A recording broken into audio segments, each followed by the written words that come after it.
प्रिय छात्रों, कक्षा 11 विषय गणित के अंतर्गत हम समुच्चय चैप्टर का अध्ययन कर रहे थे, जिसमें हम प्रश्नावली 1.1 में 3 क्वेश्चन को सॉल्व किया था। आज हम इसके आगे चौथे प्रश्न को देखते हैं कि चौथा प्रश्न क्या है। तो यहाँ पर चौथा प्रश्न दिया है कि निम्नलिखित समुच्चयों को समुच्चय निर्माण रूप में व्यक्त कीजिए। तो मैंने आपको बताया था कि समुच्चय को व्यक्त करने की 2 विधियाँ होती हैं, एक रोस्टर विधि और दूसरा समुच्चय निर्माण विधि। रोस्टर विधि को हम सारणीबद्ध विधि भी कहते हैं। तो यहाँ पर यही 2 विधियाँ हमने आपको बताया था। इन दोनों विधियों को हम पिछले वीडियो में बहुत ही अच्छे तरीके से समझे हैं, किस प्रकार हम इनको लिखते हैं समुच्चय को। इन विधियों के माध्यम से इसे हम पिछले वीडियो में बता चुके हैं। हम उसी का प्रयोग यहाँ पर करेंगे क्वेश्चन नंबर 4 को सॉल्व करने के लिए। तो यहाँ पर जो क्वेश्चन नंबर 4 दिया गया है ये यही है, 3, 6, 3, 6, 9, 12 ये दिया गया है। इसको कह रहा है कि समुच्चय निर्माण रूप में लिखिए। यहाँ पर इसको समुच्चय निर्माण रूप यानी समुच्चय निर्माण रूप में लिखना है। तो इसको लिखने के लिए भी मैंने आपको बताया था कि हम क्या करते हैं कि किसी भी समुच्चय को लिखने के लिए हम कोई ना कोई एक नाम चुनते हैं। तो मान लिया हम इसको लिखना चाहते हैं समुच्चय के अंतर्गत, यानी वो भी समुच्चय निर्माण विधि से, तो इस विधि के भी माध्यम से हम इसे कोई ना कोई एक नाम देंगे। मैंने एक कैपिटल ए नाम लिया और जिसको लिखना है उसको हम जो है कर्ली ब्रैकेट्स का प्रयोग करते हैं। और इसमें जो अवयव दिए गए होते हैं, जो सदस्य दिए गए होते हैं, इनके गुणों के आधार पर हम इसमें लिखते हैं। तो गुण यही बता रहा है यहाँ पर कि जो अवयव होते हैं, पहले तो हम इस अवयव को यक्स से प्रदर्शित करते हैं इसमें, तो यक्स। उसके बाद हम कॉलम का प्रयोग करते हैं, तो यानी यक्स सच दैट यक्स क्या है इसको बताते हैं। तो इसके गुण के आधार पर यही बता रहा है कि यक्स एक प्राकृतिक संख्या है। तो यक्स एक प्राकृत संख्या है और ये जो संख्या है वो किसके आधार पर दी गई है देख लीजिए। तो ये 3, 6, 9, 12 जो है वह 3 का गुणज है, जो 3 का गुणज है। और इसमें एक चीज और है कि ये जो 3 का गुणज है वो कहाँ तक है, देखिए 12 तक ही है। अर्थात यक्स जो है वो लेस देन कितना है, 15, यानी 15 तक ही होगा, 15 से छोटे। जैसे मान लीजिए कि हम 1, 2, 3, 4, 5, 6, 7, 8 अब टू डॉट लिख रहे हैं। ये प्राकृतिक संख्या है। प्राकृतिक संख्याओं में इनमें अगर हम 3 का गुणज कर दें तो ये 3 होगा, ये 6 होगा, ये 9 होगा, ये 12 होगा। तो ये 12 तक ही है, मतलब x का मान जो है वह कहाँ तक लिख रहा है भाई, 12 तक, यानी 15 से छोटे तक, यानी ये 3 के गुणज के रूप का होगा। ठीक है। अब इसके बाद हम इसमें के एक दूसरे प्रश्न को देखते हैं। वो दिया है क्या, ये पहला था। दूसरा दिया है कि 2, 4, 8, 16, 32 ये दिया गया है। इसको भी हमें इसी रूप में लिखना है। मान लीजिए हमने इसको b से डिनोट किया, तो ये b से हमने इसको प्रदर्शित किया। अब इसके अवयवों को हम लिखते हैं x से, सच दैट x लिखते हैं। x क्या है भाई, तो हम देख रहे हैं 2, 4, 8, 16, 32 का मतलब यही हुआ कि यह जो 16 32 दिए गए हैं, यानी 2 4 8 16 32, ये 2 का पावर n के रूप का है।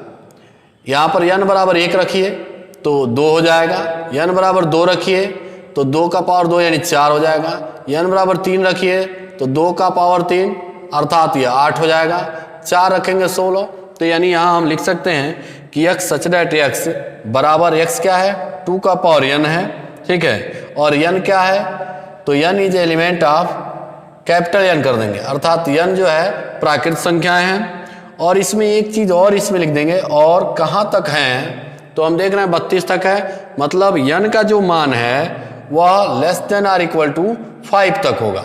समझ रहे हैं ना, ये हमने इसको जो है क्या कर दिया, लिख दिया।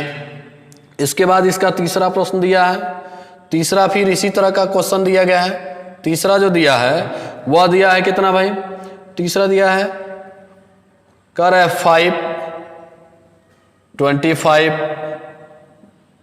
125 और 625, यही दिया गया। देखिए वैसे ही सेम टू सेम ये भी सवाल है, हम इसको भी समुच्चय निर्माण रूप में यही लिख सकते हैं। मान लिया हमने इसको C से जो है प्रदर्शित किया, तो यहाँ पर देखिए x, इनके अवयवों को हम क्या करते हैं, x y z किसी से प्रदर्शित करते हैं, हमने x से प्रदर्शित किया, x सच दैट। अब x क्या है भाई, तो x जो है 5 का पावर n के रूप का है, 5 के पावर n के रूप का है, और यहाँ पर n इज एलिमेंट ऑफ क्या है, कैपिटल N, और साथ ही साथ ये भी बता दीजिए, और ये बता दीजिए कहाँ तक है, तो देखिए 625 तक है, मतलब यहाँ पर x की value less than or equal to 4 तक होगी, यानी 5 का पावर 4 तक करेंगे तो ये क्या हो जाएगा, 625 तक ही ज्ञात हो जाएगा। ठीक, इसी तरह से इसमें चौथा है और पांचवा है। तो चौथे के लिए क्या लिख सकते हैं आप कि x सच दैट x क्या है भाई, एक सम प्राकृत संख्या है, 2 4 6 8 दिया गया है। फिर यहाँ दिया है कि x, यहाँ पर 1 4 9 100 तक दिया है, तो x सच दैट x, और इसमें 1 4 9 दिया है, तो यहाँ लिख सकते हैं n स्क्वायर। ठीक है, यहाँ पर इसका चौथा जो है हम इसको बता देते हैं कि चौथा, या मैं दोनों ही बता देता हूँ। इसके बाद के जो प्रश्न दिए गए हैं वो कौन कौन से हैं उनको भी बता ही देता हूँ।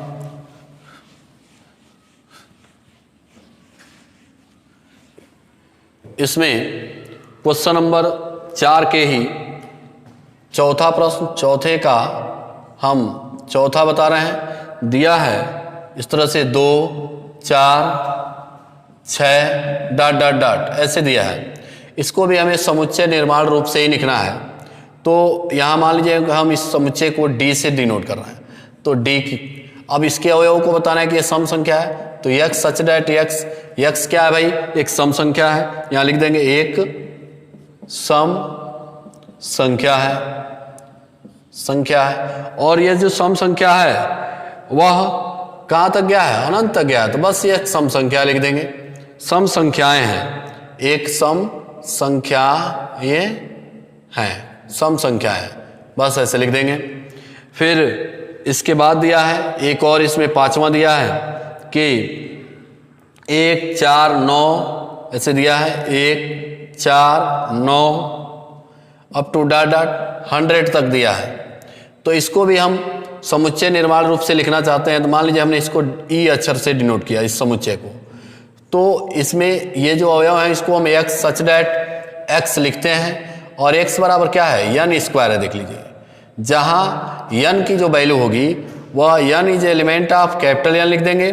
ठीक है, और कहाँ तक लिखना है, तो ये 10 तक, तो यहाँ पर लिख देंगे तथा यहाँ लिख देंगे कि n is less than or equal to 10। बस यहीं तक ये लिखना था, ताकि यहाँ पर इसके द्वारा जो इसके अंदर हम देख रहे हैं कि पढ़ने से यही पता चल रहा है कि 1 4 9 ऐसे, तो देखिए 1 का वर्ग करेंगे 1 होगा, 2 का वर्ग करेंगे तो 4 होगा, 3 का वर्ग करेंगे 9 होगा, 4 का वर्ग करेंगे 16 होगा, यानी 10 तक ही आपको ऐसे करना है, तो ये पूरी वैल्यू क्या हो जाएगी, 100 तक आपको मिल जाएगी। ठीक, इसके बाद इस प्रश्नावली के हम पांचवें प्रश्न को देखते हैं। पांचवा जो प्रश्न दिया गया है वो क्या है, देखिए इसके बाद 5वां प्रश्न दिया है कि निम्नलिखित समुच्चयों के सभी अवयवों को सूचीबद्ध कीजिए। 5वां जो है वो दिया है कि सूचीबद्ध, मतलब रोस्टर विधि में आपको लिख देना है। तो रोस्टर विधि में इसका पहला क्वेश्चन दिया है कि ए बराबर दिया है, ये ऐसे एक समुच्चय x सच दैट x एक विषम प्राकृत संख्या है, एक विषम प्राकृत संख्या है, ये एक विषम प्राकृत संख्या है। इसको हमें रोस्टर विधि में लिखना है तो ऐसे लिख देंगे, विषम x सच दैट x, तो x अवयवों को बताता है और x क्या दिया है, विषम प्राकृत संख्या है। तो विषम प्राकृत संख्याएं दिया है, इसमें कोई कंडीशन नहीं दिया है, तो हम इसको लिख सकते हैं क्या कि यहां पर कोई कंडीशन नहीं दिया, केवल x सच दैट x एक विषम प्राकृत संख्या है। तो हम लिख सकते हैं विषम प्राकृत संख्या कौन कौन, 1, 3, 5, 7 अप टू डॉट डॉट ऐसे लिख सकते हैं हम इसको। ठीक है, ये एक विषम प्राकृत संख्याएं हो जाएंगी। ठीक है, फिर कह रहा है कि इसका दूसरा जो दिया है, यहाँ पर दूसरा कह रहा है कि मान लीजिए हम दूसरे को b से डिनोट करते हैं। ठीक है, b से, तो यह b से दिया भी है, यह समुच्चय b से क्या दिया है, x सच दैट x एक पूर्णांक है, x सच दैट x एक पूर्णांक है। तो जो यह पूर्णांक है इसमें यह दिया गया है कि शर्त क्या है भाई, -1/2 से छोटा और x का जो मान है वो -1/2 से बड़ा और 9/2 से क्या है, छोटा है।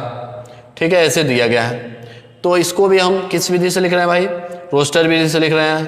तो ऐसे ही लिखेंगे इसके अवयवों को। अब हम x एक पूर्णांक है, आप जानते हैं कि पूर्णांक जो संख्याएं होती हैं वह 0 से बड़े भी होते हैं, 0 से छोटे भी होती हैं, प्लस माइनस में होती हैं। तो पूर्णांक वाली संख्याएं ऐसे होती हैं 0, 1, 2, 3 up to dot dot, -1, -2, -3 up to dot dot infinite तक ये चलती हैं। तो यहाँ पर कह रहा है कि कहाँ से इसका मान लिखना है, तो -1/2 से बड़ा। तो -1/2 का मतलब हुआ -0.5 से बड़ा, मतलब 0.5 से जब बड़ा लगे तो वो क्या आएगा भाई, वो आ सकता है 0 आ सकता है, 0.5 ये इससे बड़ा, तो इससे बड़ा 0 आ सकता है। और कहाँ तक लिखना है हमको, 9/2 तक, ये अर्थात 4.5 तक। तो 4.5 से छोटा, तो 4.5 से छोटा लिखना है और 0.5 से बड़ा लिखना है। तो कौन कौन हो जाएगा भाई, एक 0 होगा, 1 होगा, इसके बाद 2 होगा, 3 होगा और 4 होगा, यानी 4.5 से ये छोटा ही है। ये हो जाएंगे रोस्टर विधि इसके अनुसार। फिर इसमें दिया है कि एक और तीसरा प्रश्न इसमें दिया है, देख लीजिए। तीसरा दिया है कि C बराबर, यानी एक समुच्चय C है और x सच दैट x एक पूर्णांक है,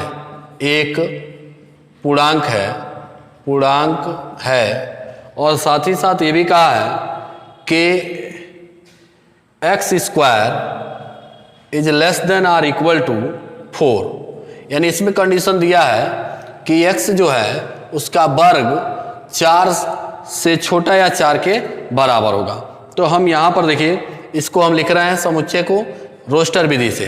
तो रोस्टर विधि से x को कह रहा है कि एक पूर्णांक है, और वो भी कहाँ तक है कि x का जो वर्ग है वह 4 से छोटा या 4 के बराबर होना चाहिए।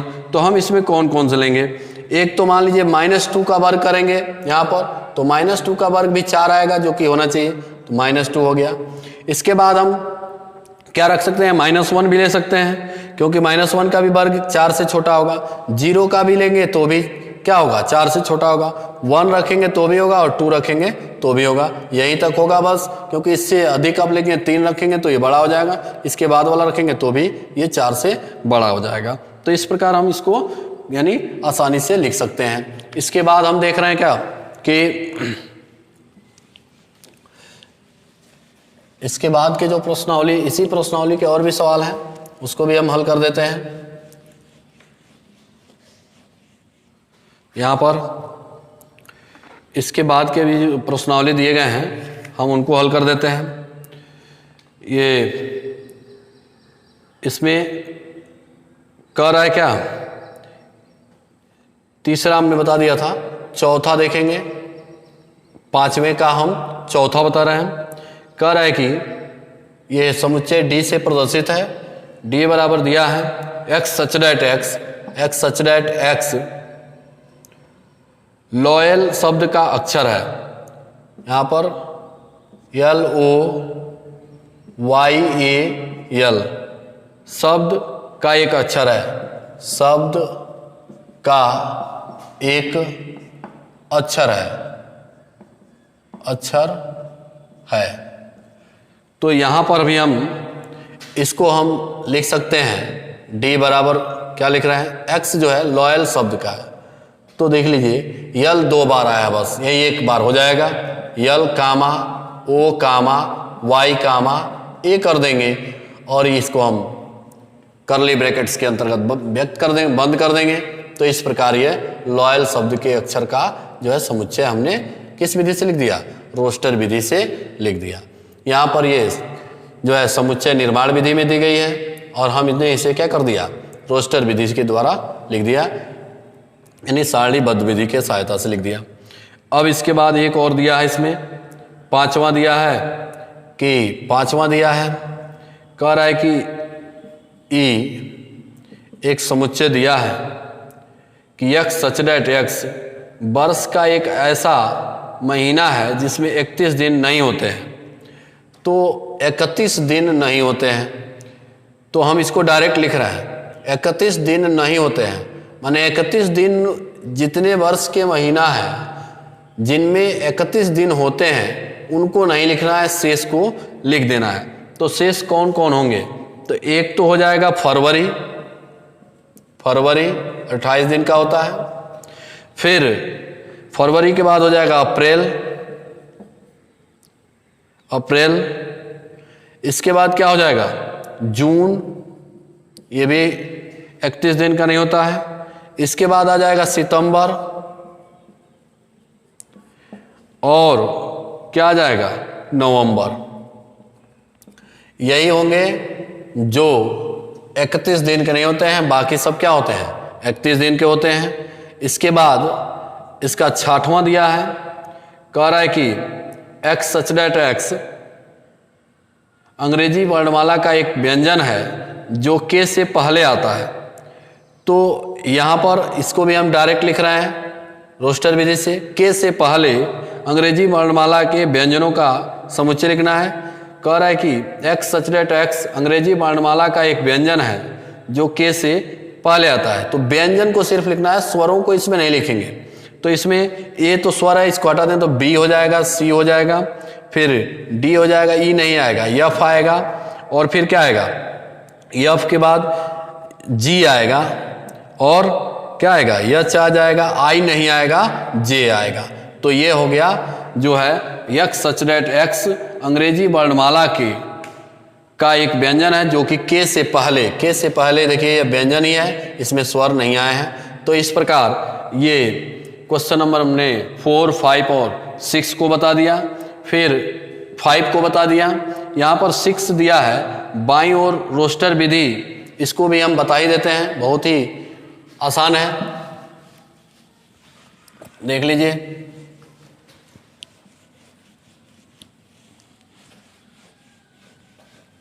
यहाँ पर दिया है क्वेश्चन कि इस तरह से दिया है, कह रहा है कि 1, 2, 3, 6, तो यहाँ पर देख रहे हैं क्या कि ये प्राकृत संख्या है, एक्स सच डेट एक्स क्या है, एक प्राकृत संख्या है जो 6 की क्या है भाजक है। फिर इसमें दिया है दूसरा 2, 3, तो ये भी क्या है एक्स सच डेट एक्स एक अभाज्य संख्या है जो कि 6 के क्या है भाजक हैं। मैथमेटिक्स जो है दिया है, तो ये भी क्या है x such that x mathematics शब्द का एक अक्षर है, और 1, 3, 5, 7 क्या है एक्स सच डेट एक्स एक विषम अभाज्य संख्या है, और जो क्या है नहीं एक्स चौथा जो है इसका वो क्या है कि एक्स सच डेट एक्स जो है संख्या 10 से कम एक विषम प्राकृत संख्या होगी। तो इस प्रकार ये हमने इस प्रश्नावली के सभी क्वेश्चनों को देख लिया।